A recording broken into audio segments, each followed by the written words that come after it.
petites gens, une bande d'incapables. Jamais personne ne trouvera donc moyen de résoudre la mort de mon mari. Mon Dieu, je vous en supplie, révélez-moi l'assassin de mon époux.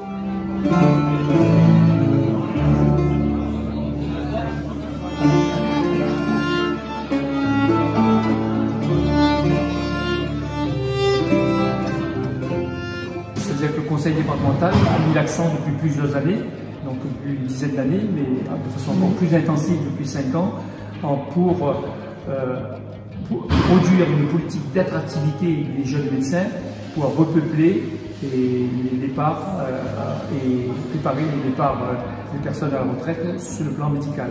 Donc on a créé des structures accueillantes, puisque vous savez que les jeunes ne veulent plus travailler seuls, ils veulent travailler en coordination avec les infirmières, avec les autres corps de métier.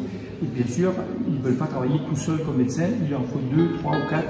Et donc, on a préparé des maisons de santé pluridisciplinaires et aussi des centres de santé. L'intérêt, c'est d'abord de ce soir, de cette manifestation, qu'on répète tous les 6 mois dans un cadre emblématique, iconique, caractéristique de l'Ariège, c'est le château de Foix, qui est quand même un grand site touristique ariégeois. Et la dernière fois, c'était au parc de la préhistoire à Tarascon. Mais on en choisira d'autres plus tard.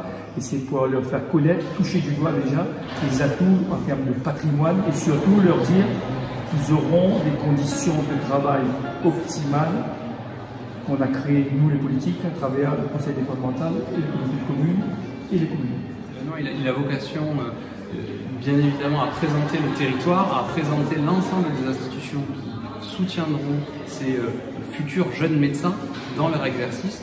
D'abord bien évidemment pour que leur stage se passe le mieux possible, mais également quel que soit leur âge, quel que soit leur niveau d'études, puisque certains sont en première, d'autres en deuxième, d'autres en troisième année, donc ils sont plus ou moins proches finalement de l'entrée dans la vie professionnelle, leur donner un avant-goût de ce que pourrait être pour eux l'Ariège, à savoir une terre d'accueil et d'installation à la fois pour leur exercice professionnel, mais aussi pour leur vie personnelle et familiale. Le département, les intercommunalités, les communes, on a tous compris, les politiques en tout cas, que l'accès aux soins, c'est un critère déterminant pour attirer les gens. C'est-à-dire que nous, on veut attirer, par exemple, avec la Croisa, tout à l'heure, je parlais de développement économique, pour attirer les entreprises, pour attirer les compétences, les gens qui travaillent dans ces entreprises, qui sont plutôt jeunes, avec des enfants en bas âge.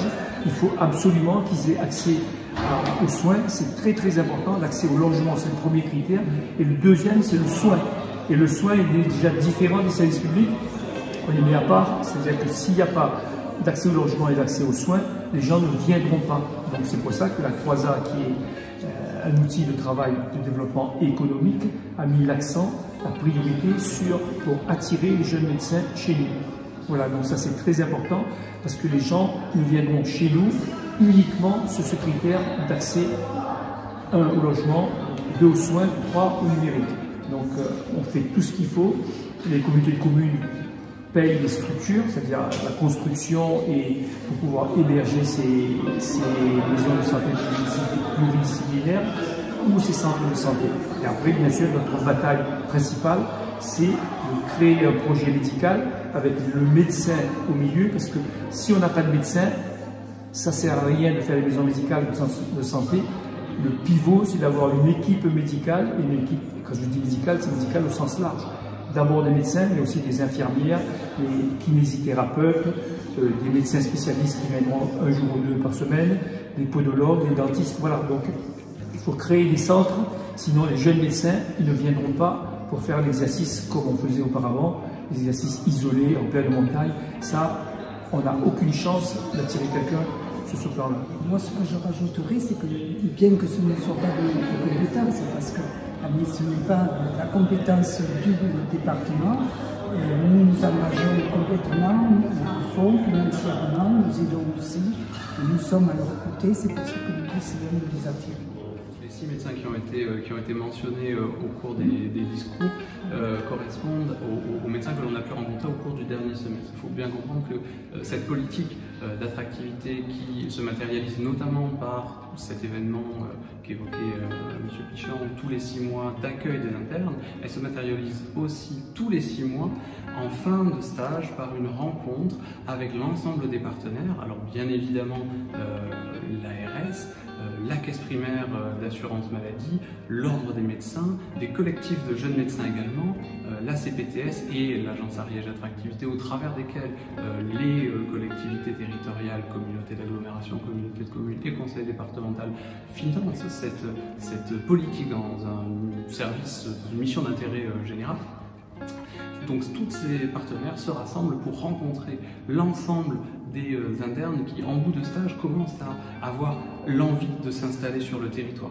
Et on va venir transformer l'essai au cours de cette rencontre pour donner les clés d'une installation réussie et rassurer quant à la présence de l'ensemble des partenaires tout au long du parcours professionnel naissant de ces jeunes médecins. Toutes ces mesures d'accompagnement ont des effets concrets puisque chaque semestre, c'est 5 à 10 médecins, 10 internes en fin de parcours que l'on rencontre et que l'on accompagne dans une possible installation. Alors, certains projets ne vont pas aboutir, certains projets mettent un peu de temps à aboutir parce que quand il s'agit de créer une maison de santé pluriprofessionnelle, ça prend quelques mois, voire quelques années forcément. Mais on commence à avoir déjà des résultats très concrets sur les territoires.